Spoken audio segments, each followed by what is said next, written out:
Have you ever wondered why you've learned all these things, but we seem to get stuck? So have you ever wondered, hey, you know what? I know all these things. I've done all these courses. I've studied all these things. I've read all these books. I've been to all these seminars, but there's somewhere that I always get stuck. Now, I've been there.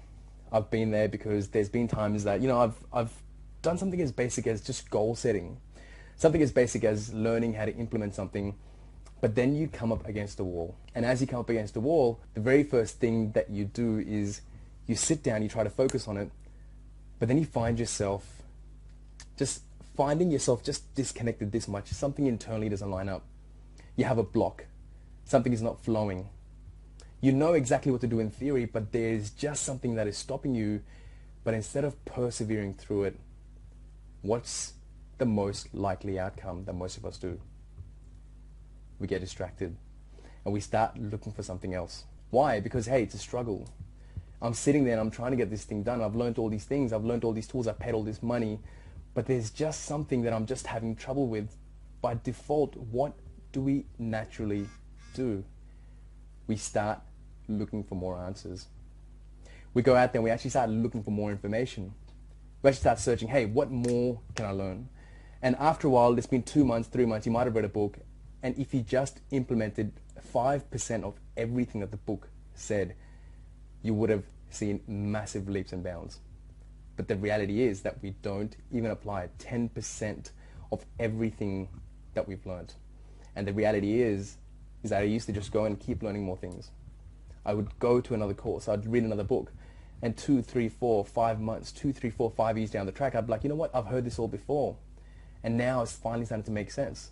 Well, here's the reality. It made sense the whole time. But the reality is that your mind and you just want to escape.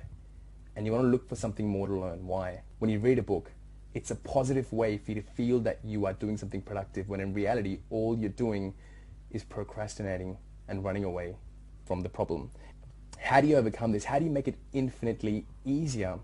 If you've ever learned something but you haven't applied it, do you really need to learn more information? No. To apply it, we need to remove what's stopping us from making the most of the information that we already know. I'm going to cover 3 things that are actually going to help you overcome this. And this is something that I found the hard way, on which I want to make a point before I give you these 3 tips, is that we have this thing that everything has to be tough. Something that's simple, we just ignore. If somebody tells you, hey, just get clarity, just get super clear, nobody's going to pay for that advice. But if somebody says, hey, I'm going to give you this 10-step system to get 100 leads in the next 10 minutes, then you'll pay for that. Even though you might already have that information, but you'll pay for it purely because of the fact that it's something new for you to learn, when in reality it comes down to the simple stuff. And it comes down to 3 things. Number 1 is your environment.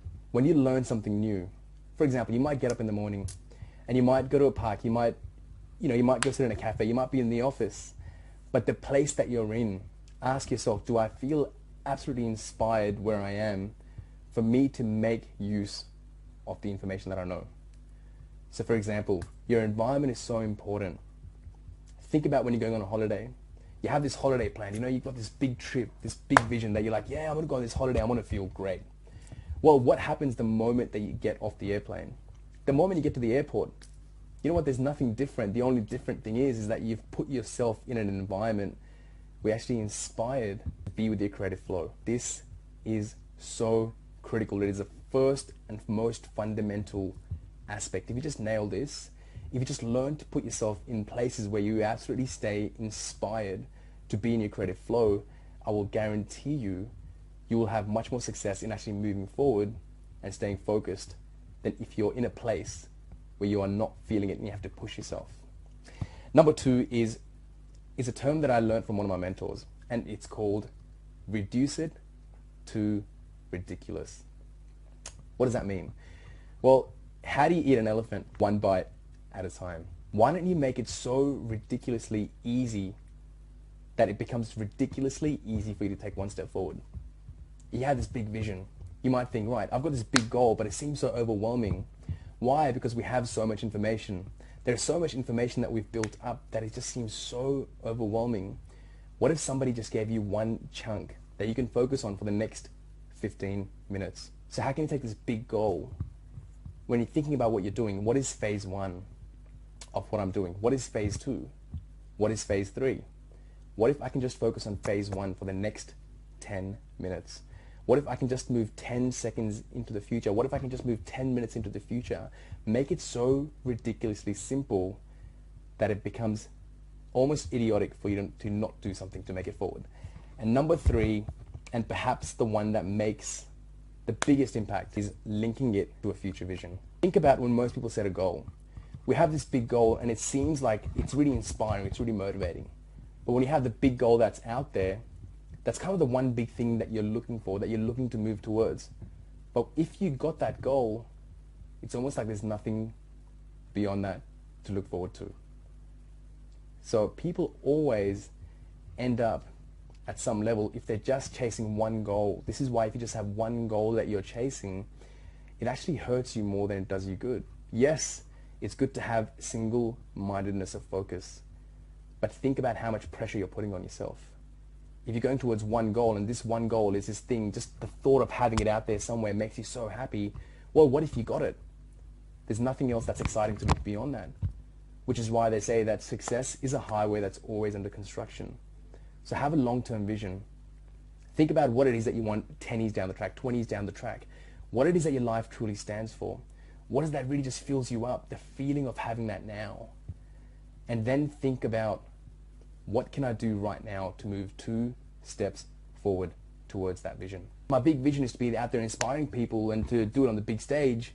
Great. How can you choose to do something that will allow you to do that to 2 more people right now? How could you just break it down to something so simple so you're not pushing yourself to do it in that moment, you are pulled. Instead of looking for more information, if we just stopped and we connected with what truly mattered, that in itself, tapping in internally, allowing yourself to shut everything out and ask yourself the question, what it is that my life truly stands for, and bringing yourself back to connecting with that.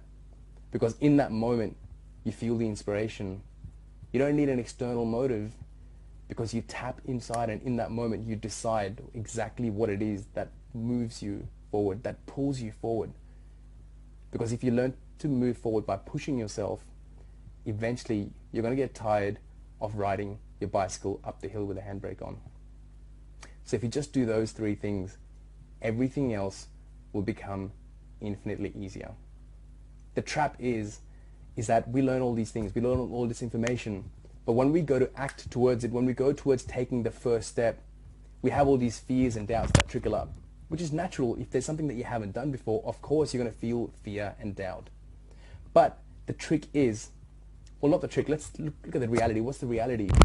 Instead of taking step 1 towards something that makes you afraid, what do we tend to do? We tend to look for steps 2, 3, 4, 5, 6, 7, 8, 9, 10. That's what we do. We look for the certainty of steps 2 to 10, 2 till 10 before we take step 1. But that's never been the answer, because all that does is it adds more information, which is just overwhelming.